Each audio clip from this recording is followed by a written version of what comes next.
Our first speaker today is going to be Jonathan Miller, and he is with the U.S. Hemp Roundtable. He's general counsel, and he's going to tell you about the U.S. Hemp Roundtable and also perhaps give you a little bit of an update for his insight with the Farm Bill and what's going on.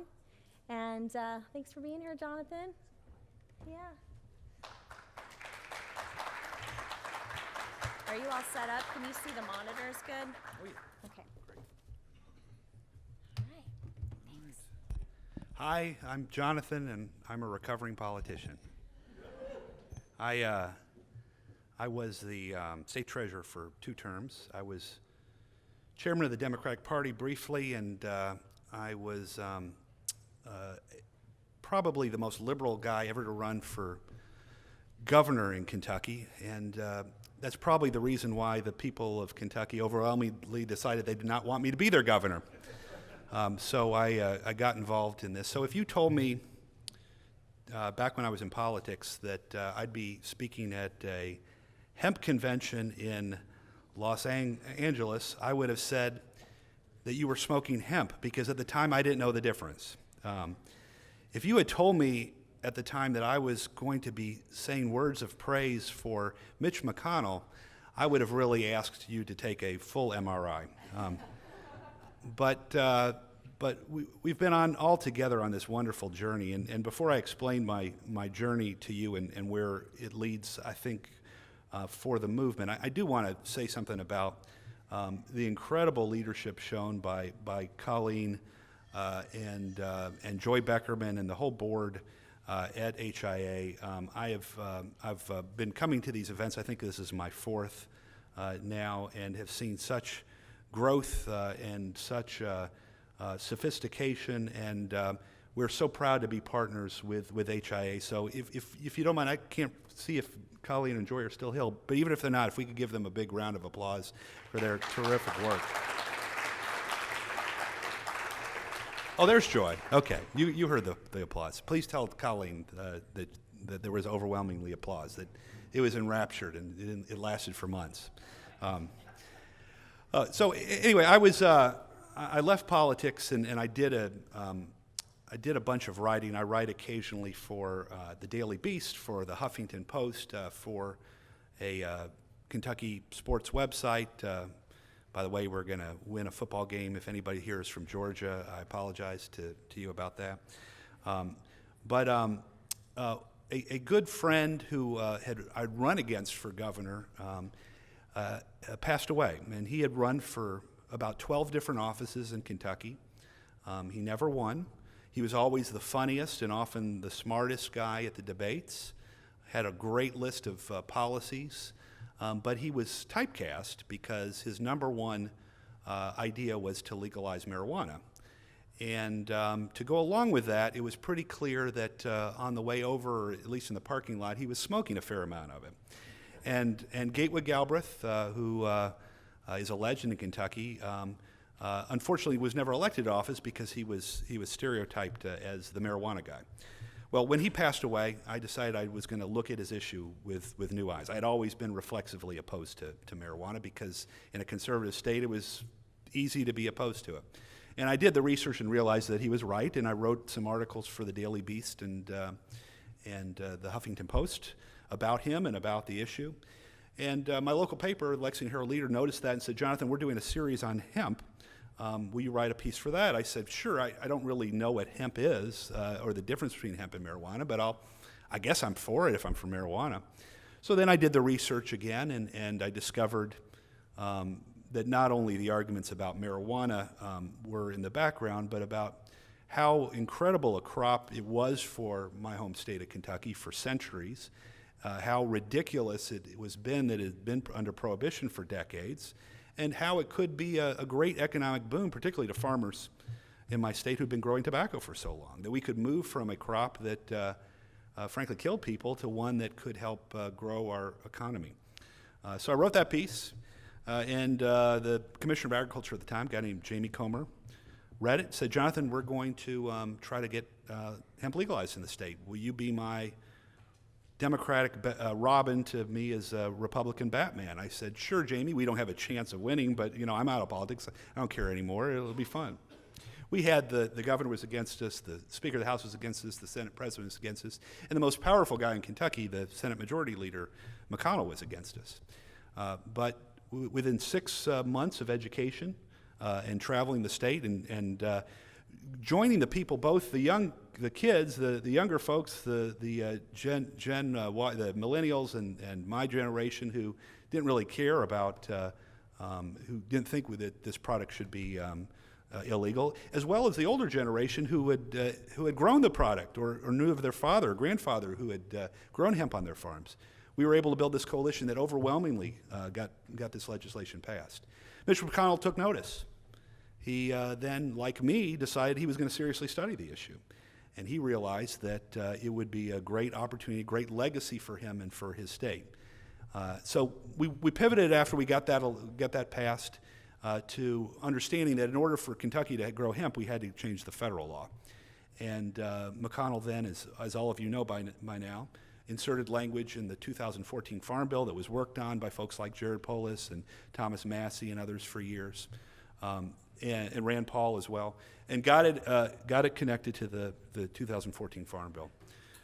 We were ready to import seed into the state and to start these projects, and guess what? Our friends of the DEA seized the seed at the border. We went to court 3 times. We won each of those lawsuits, and we were able to import the seed. And so we got the program started. So the farmers started to grow their crops, and then we'd hear from the DEA, okay, well, you can grow the crops, but you can't sell the products. And we asked, why would any farmer want to grow a crop that he could not sell? We also looked at the language of the 2014 Farm Bill that clearly said that there should be marketing studies of hemp, so we could determine whether or not there was a market for the product. And how do you do a marketing study if you can't sell the crop? So Mitch McConnell went back to the well and got language inserted into what was then called the Omnibus Law that prohibited federal agencies from spending money on interfering with pilot programs, and specifically prohibited interfering with the interstate sale and transport of hemp. And what we've seen from that point on is now 40 states have at least passed legislation.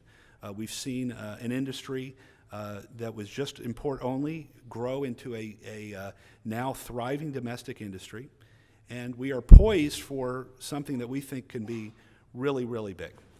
And so at this point, we understood that it was necessary that businesses and farmers gather together and support the work that grassroots organizations like HIA have been doing for decades.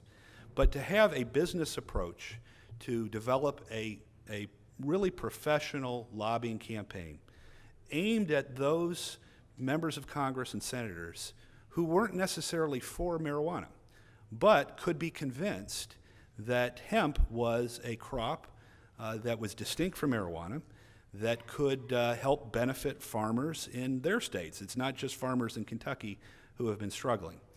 And so we created at the beginning of 2017 the U.S. Hemp Roundtable, and the roundtable started off as 4 dudes in my basement, and a few of them are here today. Josh Hendricks is, a few of them are speaking after me today. Josh Hendricks is one of them, and Steve Bevan is another.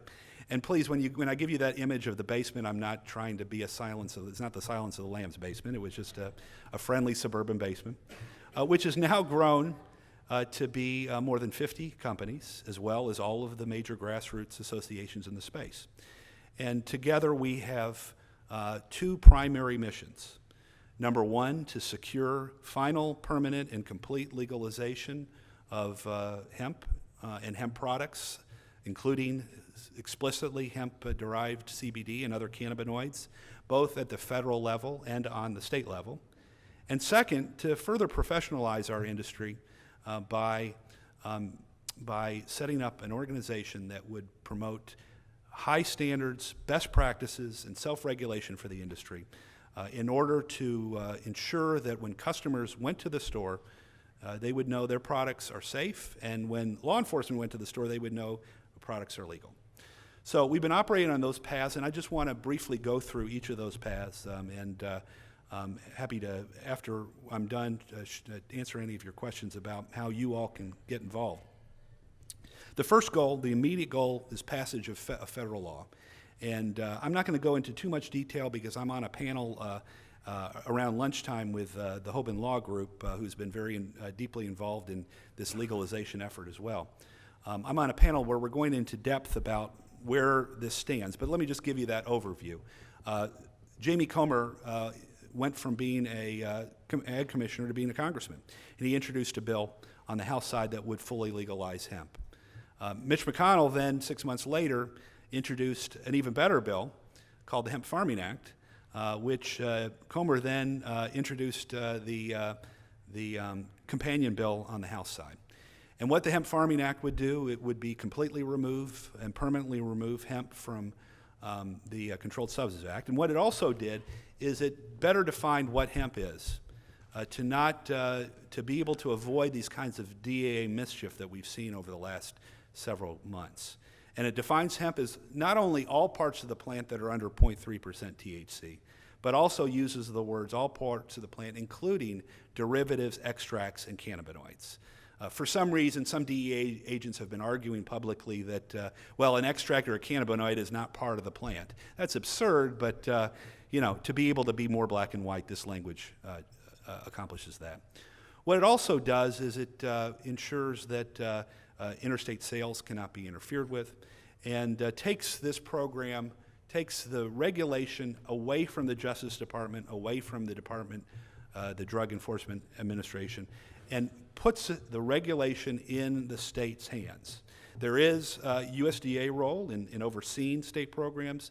We're going to look forward to a robust USDA role when it comes to issues like grants, loans, crop insurance, other types of things. But it's a bill that will really set this industry on full gear. Now, I was really hoping by the time I spoke here today I would be able to announce that the bill had passed. And for a while in August, it looked like we had everything lined up for its passage by the end of September. But you know Washington. And you know that you can't turn on the TV anymore right now until Tuesday because of all these awful ads. And Congress is caught into this partisan climate. So to try to be able to get the bill passed promptly, McConnell attached it to the Senate version of the Farm Bill. And the Senate version of the Farm Bill the Farm Bill is a must-pass piece of legislation.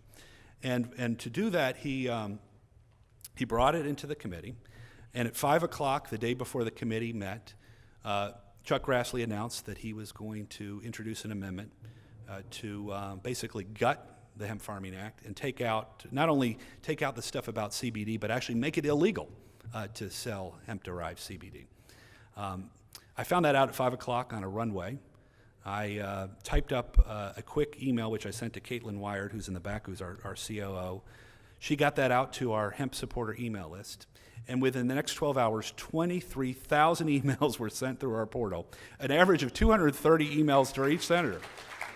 So the next morning, Grassley withdraws the amendment, and the full Farm Bill passes the Senate by a vote of either 17 or 18 to 1, the one being Grassley, of course. So we've got this almost unanimous support on the Senate side. On the House, they have a whole battle about whether to impose work requirements on the food stamp program. So they decided not to take up this issue, let McConnell do it. And the House and Senate got together for a conference committee. Fortunately, Jamie Comer was appointed to that conference. Now, for more reasons that we'll go through on that panel at lunchtime, the Farm Bill has not passed yet. We were hoping it would pass by September 30th. It could pass in the lame duck session, which is after November. It could pass at the beginning of next year. But it has to pass. The Farm Bill has to pass because otherwise farmers don't get crop insurance working families don't get food stamps, et cetera, et cetera. So, and we are about 99% confident when that Farm Bill passes that Mitch McConnell's Hemp Farming Act will be on it. Again, he has put himself on that conference committee. Jamie Comer is on that conference committee. And we have identified, now that that Grassley nonsense has gotten rid of itself, we have not identified a single vocal opponent for this. So we are very optimistic about that passage. We're not taking anything for granted. We'll continue to work this very hard. But by the middle of next year, worst case scenario, hopefully by November, December, January, we will have federal permanent legalization. Now, that doesn't solve the whole problem. I like to tell people that in 100 years after Prohibition was repealed, in my home state of Kentucky, there are 20 counties where you can't buy alcohol. You cannot even buy precious Kentucky bourbon in these 20 counties. Well, you can't buy it legally. You can find a moonshiner. So what this means is local and state governments can regulate where the federal government doesn't. And what we've been seeing is a number of states decide to, not explicitly, but agencies and law enforcement try to read these gray laws to interpret them as banning hemp-derived CBD. So we've got about 16 states where we looked at where there's good explicit protection of hemp products, but about 34 states where there's a gray area. Now, even though there's no explicit permission, there's also no explicit prohibition. So a lot of companies are still selling in all 50 states. But we need to remove that gray area because we want to give comfort to all CBD sellers, but also to CBD consumers, as well as other hemp products, that those products are legal. And so next year, the U.S. Hemp Roundtable will be focusing a whole lot of effort on states. Our biggest challenges, ironically, are states where there are strong marijuana laws. We are sitting right now in a state, or you're sitting, I'm standing, in a state that has a very troubling decree issued by the Public Health Department that says that you can only buy CBD through marijuana dispensaries, which cuts out all of the senior citizens and others who don't want to walk into a marijuana dispensary. It cuts out all the people who just want to go get general health and wellness, go to a natural food store, a grocery store, and get this product. So we are hiring lobbyists in all of these major states, in states like California, where there's been organized movement, Vote Hemp. Did I see Patrick Ogden, who's been deeply involved in these efforts for a while? We're working with those groups. Ohio's another state that has a similar problem, but this will be a big focus of ours in the coming months to make sure we've got full legalization. Finally, I mentioned the standards and practices. We are so excited that yesterday it was announced at the HIA members meeting that the U.S. Hemp Authority has been launched. Now, the U.S. Hemp Authority is an independent organization. It's independent of the Roundtable. It's independent of HIA that will oversee a third-party certification and auditing effort that will enforce best practices, high standards, and self-regulation on those companies that want to participate. So if you're interested in joining into this effort and you meet those standards and you pass the audit, then you will be able to display on your hemp products or on the hemp that you're grown our big seal of approval that will signal to customers that those products are safe and will signal to law enforcement that the products are hemp. We have found that not only this is important as an industry to have for our consumers the safest, most reliable products, but it's really helpful with the politics because we go into states, again, like Ohio, that say, well, we need to run this through the marijuana dispensaries because they've got standards and regulations, and it's just a Wild West for your products. Well, we're taking that Wild West notion and we're making it into a very dedicated professional organization.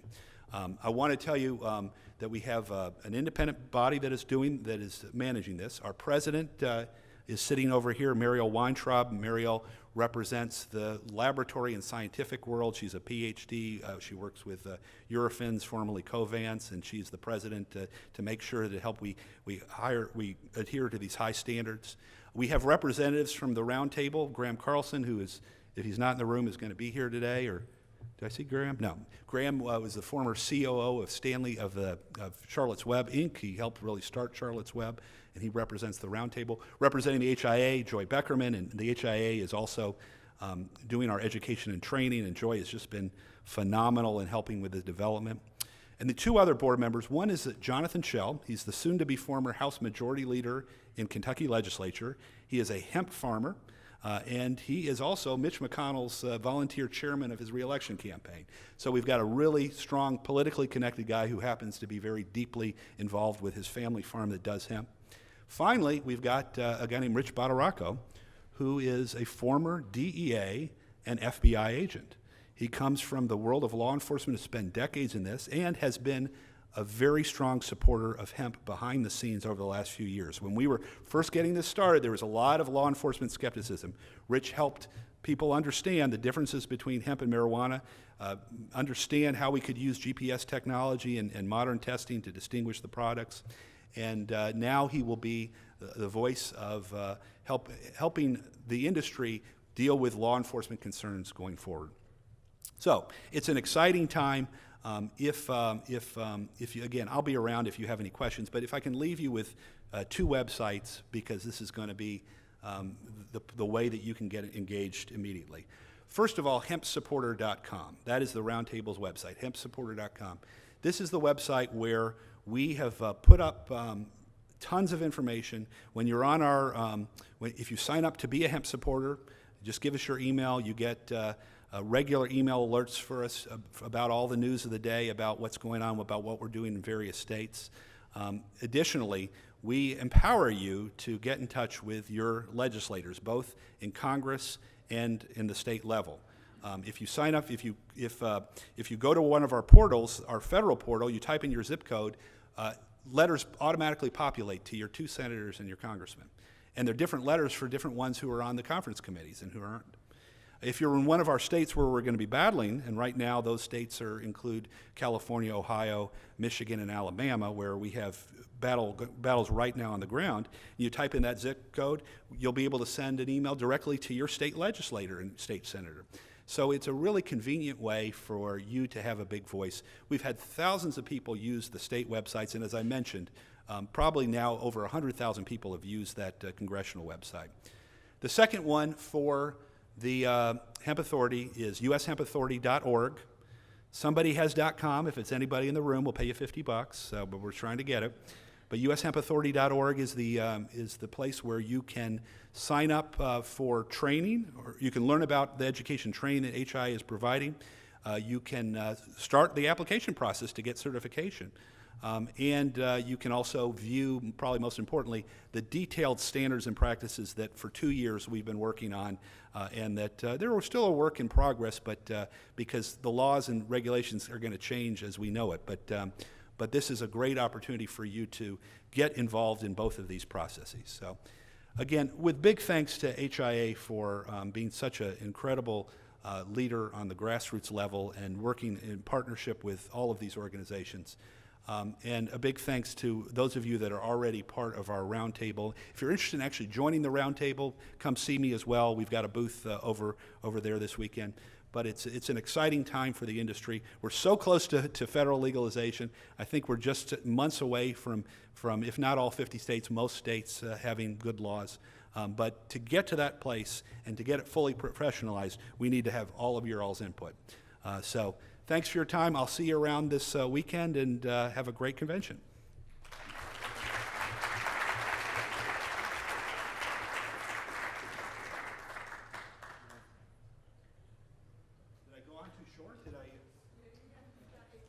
I've got 8 more minutes. Okay, well then I'll take questions. Since I never got elected to the U.S. Senate, I don't know how to filibuster. So let me take questions for my 8 minutes. 18? Did I just speak for only 12 minutes? Oh, I started. Oh, boy, I mean, I'm never that short. All right, please.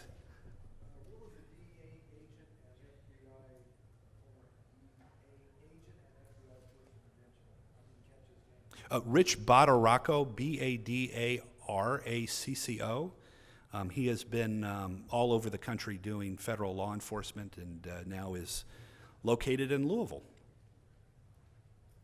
And it's Louisville, it's not Louisville. Yes? Can you talk about the FDA and where we stand with the guidance to allow CBD oil to be used in food beverages? Sure. So if you couldn't hear him, he was asking about where we stand with the FDA, and particularly with CBD. So as I assume, again, I'm in a room where at least 99% of you or 95% of you are aware that, was it 3 years ago, the FDA put on their website some Q&As that were mostly about marijuana, but had a couple about cannabidiol, and basically came to a tentative conclusion that CBD could not be sold as a nutritional supplement, not be marketed as a nutritional supplement, or as a food or added to food products. Since then, there have been numerous warning letters that the FDA has issued to companies selling CBD. However, all of those have been limited to two things. A couple of those warning letters have been people that were labeling products CBD that weren't actually CBD, and we really applaud the FDA for doing that. The second are warning letters sent to companies that were marketing CBD for medicinal disease remediation value, the last round for cancer claims. And again, we applaud the FDA for doing that. One thing that our roundtable, as well as our authority, will be doing are going to be strictly enforcing among our members that you cannot make disease remediation claims unless you go through the proper procedures. However, that Q&A still remains, and in some of those warning letters, there is language that says that that it cannot be used as a nutritional supplement. There was a caveat in there that they invited the industry to prove that CBD had been sold or had been marketed in some form or another as a nutritional supplement or as a food before GW Pharma made its application for Epidiolex, which is the first FDA-approved CBD drug formulation. We decided as a roundtable, and I know many in the industry decided, that now is not the time to fight that. So what we, and meanwhile, we've not only seen FDA, sorry with all these initials, we've not only seen FDA take no action, but both publicly and privately, the FDA has indicated that they've got a lot bigger battles to fight. They're on the battle line with opioids and with fentanyl and heroin. There's no need for them to get into this battle. And also, every time you hear an FDA spokesman talk about CBD, they talk about the disease remediation claims. So we are very hopeful that, that because now hemp and hemp-derived CBD has gotten too big to fail and so popular, every time there is a seizure or enforcement action, there's an immediate reaction. We don't think that the FDA will move to enforce that Q&A. However, we're not taking anything for granted, and we are prepared to make that battle. We are building up our own war chest to fight a very strong legal battle. We've hired a firm, Amin Talati, out of Chicago. They're a boutique FDA firm, one of the best in the country, to be ready for that fight. But again, a few more smoke signals have been sent out by the FDA recently. The most recent one was when Epidiolex was rescheduled. And again, 95% of you know that Epidiolex was rescheduled by the DEA as a Schedule 5 drug, which is the least restrictive classification. A May letter from the FDA to DEA that just became public a few weeks ago revealed that FDA scientists and technical folks said, we don't think that CBD should be scheduled at all. That because all of these studies show that it's safe, it's not addictive, there's very low possibility of abuse, we don't think it should be scheduled at all. However, the DEA has told us that we would be violating international treaties if we didn't schedule it at all. The FDA says something like, well, we're not going to look into that, we're going to just trust the DEA on that, so we'll schedule Epidiolex at Schedule 5. But if international law changes, then we do believe that it should be not scheduled, period, which we believe the World Health Organization is just on the precipice of announcing full and final support for CBD not being scheduled at all. They have already issued a committee, and then the full board have issued tentative guidance saying that it should not be scheduled, and we anticipate the full World Health Organization. So now, those don't neatly add up. Number one, even though FDA argues that it shouldn't be a controlled substance, doesn't mean that they might not later say, even though it's safe, we still want to regulate it, so we still have to watch that. And second of all, these are issues, you know, where we're talking about the FDA and DEA jurisdictional level. But All of these signs point to the direction moving forward.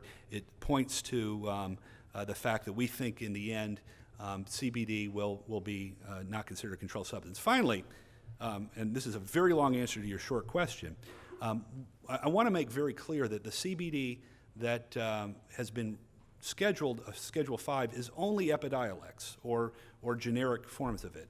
It does not affect other forms of CBD. Marijuana-derived CBD remains Schedule 1, and we argue very strongly that hemp-derived CBD is completely unscheduled, particularly if it's derived from hemp grown through the 2014 Farm Bill. When the 2018 Farm Bill passes, or 2019 Farm Bill passes, again, that will be very clear that CBD, if it's hemp-derived, should not be scheduled at all. So that's another one of these nuances that I don't usually get into before a crowd, but I'm in a room where I imagine that most of you understand all of those initials and probably know the law better than I do. Yes? Are there any issues with interstate commerce for seed and clones? So are there any issues when it comes to hemp seed and clone? Our very strong legal opinion is that if it's part of a hemp pilot program, then there should be no issues. And in fact, the omnibus law that I mentioned a few minutes ago, which has been passed and passed and passed over and over again by Congress, continuing saying you cannot interfere with the sale or transport of hemp. And in the last 3 or 4 versions, they mentioned the word seeds specifically, that for a federal agency to interfere with those would be a violation of the law. However, the DA's put out a lot of, again, they haven't done any seizures, but they've put out a lot of signals, and they'll tell one state agriculture department that you can't do it, or a university they can't do it, and then they get scared. This is going to be tested, or this is being tested right now in West Virginia. The U.S. Attorney in West Virginia is a very strong anti-cannabis attorney, U.S. Attorney, appointed by the current president, who doesn't understand the difference between hemp and marijuana, and who has brought civil charges against a duly registered West Virginia pilot program farmer for importing seeds from Kentucky, arguing that you can only import seeds from Europe or Asia or Canada. Now, there is no law that says that. There's no regulation that says that. But somehow he's got in his mind that it's illegal. My partner in my Charleston, West Virginia office, Cart Goodwin, who was a former U.S. Senator, is trying that case. We feel very optimistic we're going to win, and if we do win, while it is only applicable to that West Virginia, it should hopefully be a sign that will open it up. But again, as soon as we get the 2018 Farm Bill passed, this all should go away. Now, I want to give a warning here. When the 2018 Farm Bill passes, from a legal standpoint, all of our problems with the DEA should go away. We've noticed that there are DEA folks that just want to continue to interfere. So if we do get that passed and you do find out more, if you're the victim of something post-Farm Bill, or if you're the victim of something going on in 2014 Farm Bill that is illegal, let us know, because we will continue to fight those fights. Yeah? I just want to thank you and the Hemp Roundtable for doing what you do. You really made tremendous strides for our industry, and I don't know how it profits you, but it profits all of us, and I just want to say thank you. Well, thank you. I do want to make a comment, and I forget who said this. Somebody famous said this. I'll attribute it to Abe Lincoln because he's from Kentucky. But you know, the best successes occur when people are not out there fighting for credit.